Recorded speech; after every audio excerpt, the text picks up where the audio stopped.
Alors bonjour à tous, dans cette vidéo, je m'intéresse aux figures de style ou aussi appelées figures de rhétorique que j'ai divisées en deux catégories. Tout d'abord les figures de diction, puis ensuite on va s'intéresser aux figures de ressemblance.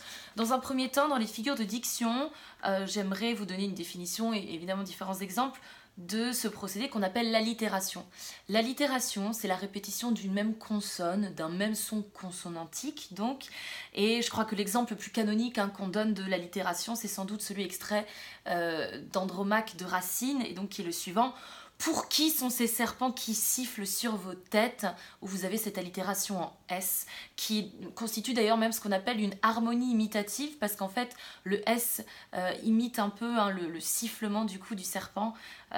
Donc ça, c'est l'exemple vraiment le plus connu, mais on pourrait également citer un autre exemple, extrait d'un poème qui s'appelle Superstition d'enfant de Max Jacob, et dans ce poème, il y a l'allitération suivante.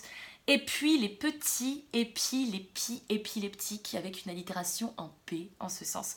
L'allitération est évidemment utilisée aussi beaucoup dans la publicité parce que ça crée un effet non seulement musical, mais aussi, je pense que ça aide à la mémorisation des titres ou des slogans, et donc du coup, c'est une visée un peu persuasive derrière ça. Et je pense qu'une publicité qui a beaucoup utilisé l'allitération, c'est Soch, avec ce fameux titre, ce fameux slogan « Je suis passé chez Soch » avec l'allitération en S et en CH.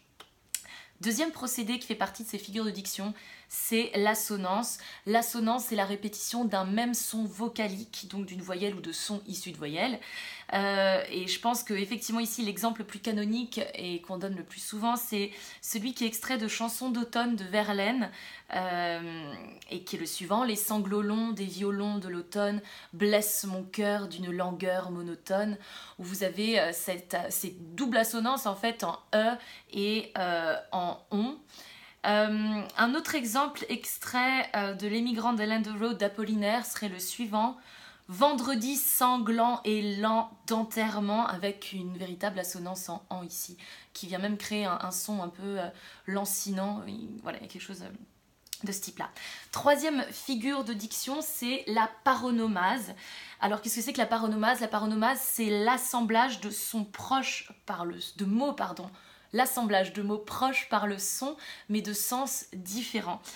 On trouve en fait souvent ces rapprochements sonores, mais non sémantiques, dans les proverbes. Exemple de proverbe qui utilise la paronomase: qui vole un œuf vole un bœuf, où vous avez un rapprochement sonore entre œuf et bœuf, mais évidemment le sens est différent. Dans une phrase très, très célèbre aussi de Coluche, qui constitue un peu un jeu de mots humoristique, il dit que l'horreur est humaine, et évidemment horreur vient se substituer un petit peu dans notre imaginaire à tous à erreur, l'erreur est humaine. Donc il y a ce jeu de mots et ce rapprochement sonore entre les deux qui crée ici un effet comique.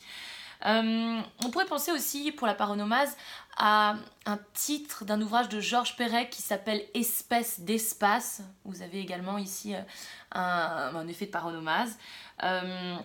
Ou dans un poème de Verlaine très connu aussi, où il dit « Il pleure dans mon cœur comme il pleut sur la ville », avec ce rapprochement sonore entre pleure et pleut qui crée évidemment un effet pathétique dans ce poème. Donc ça, c'était pour les figures de diction qui, à mon sens, sont à retenir, à mémoriser dans une perspective d'analyse de texte pour des épreuves du secondaire. Dans un deuxième temps, on va s'intéresser aux figures de ressemblance. La première figure de ressemblance qui, à mon sens, est à mémoriser est l'allégorie. L'allégorie, c'est ce procédé qui est quelquefois proche de la métaphore et de la personnification, et qui en fait repose sur la matérialisation d'une idée abstraite, donc une idée qui n'est pas tangible.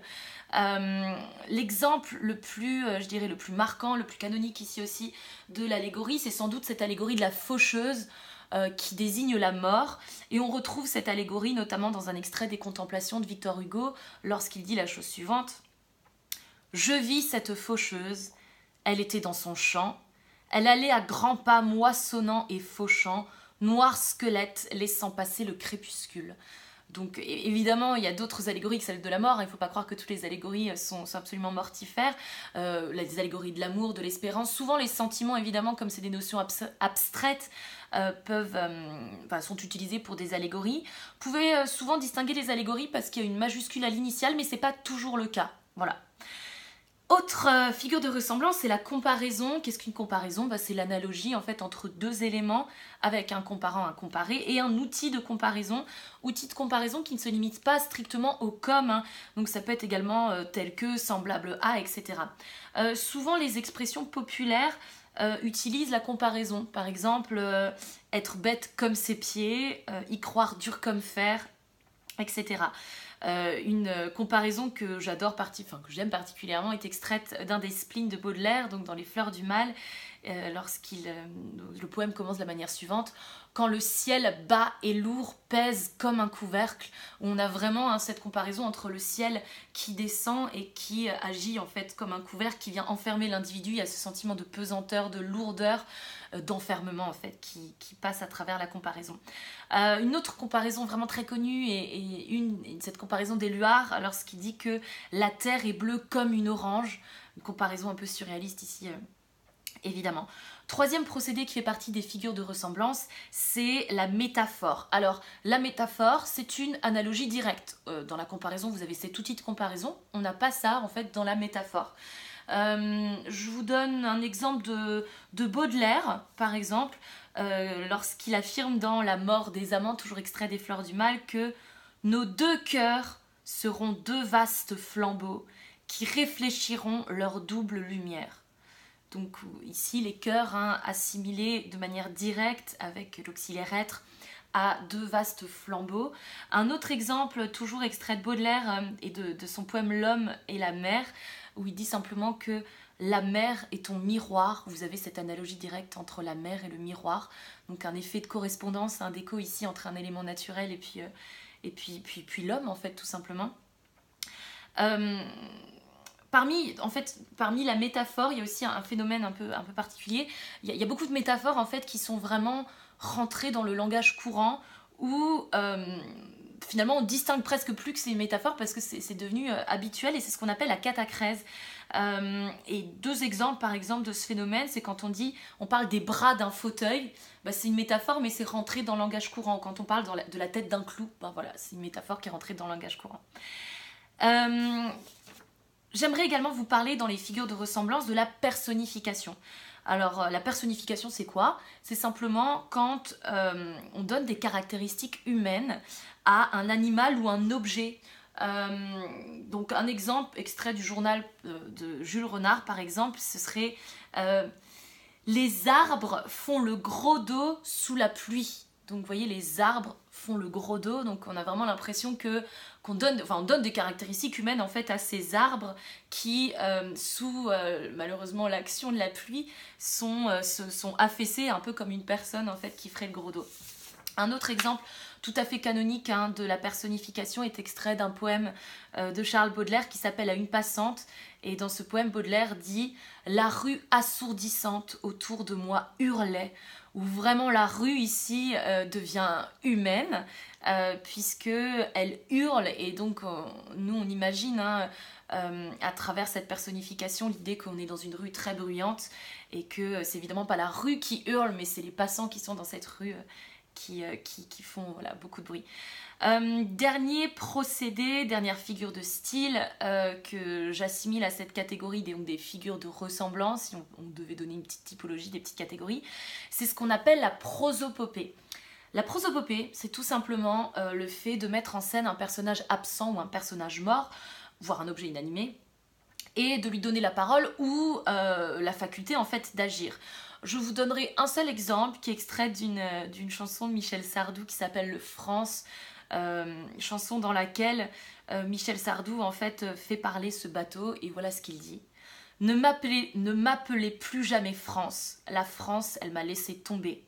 Ne m'appelez plus jamais France, c'est ma dernière volonté. J'étais un bateau gigantesque capable de croiser 1000 ans. Donc vraiment ici vous avez un phénomène de prosopopée puisqu'il donne la parole en fait à ce bateau, notamment lorsque ce bateau exhorte la France de ne plus jamais l'appeler France parce qu'il se sent abandonné.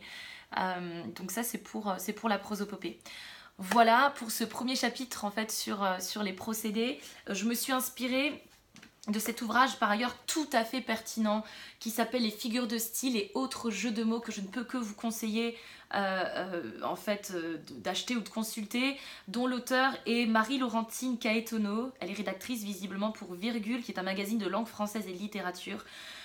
Et vraiment c'est extrêmement pertinent, c'est clair, c'est alimenté de plein d'exemples et il y a une superbe préface d'Éric Orsena qui mérite mais vraiment d'être lue dans son intégralité. Voilà, c'est tout pour aujourd'hui, j'espère que c'était clair. N'hésitez pas à partager vos meilleurs procédés, vos meilleures figures de style, celles qui stimulent votre imaginaire, parce que si on parle de ça en fait, et si ça constitue un élément d'analyse, c'est parce qu'on s'intéresse à la poésie dans la langue, à sa qualité littéraire, et que plus on travaille la forme d'un texte, bah, plus on accroît cette qualité littéraire et poétique, et que c'est vraiment la richesse de notre langue française.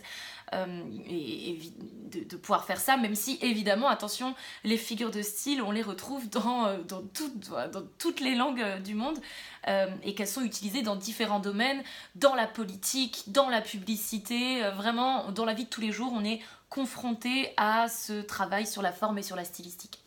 Voilà.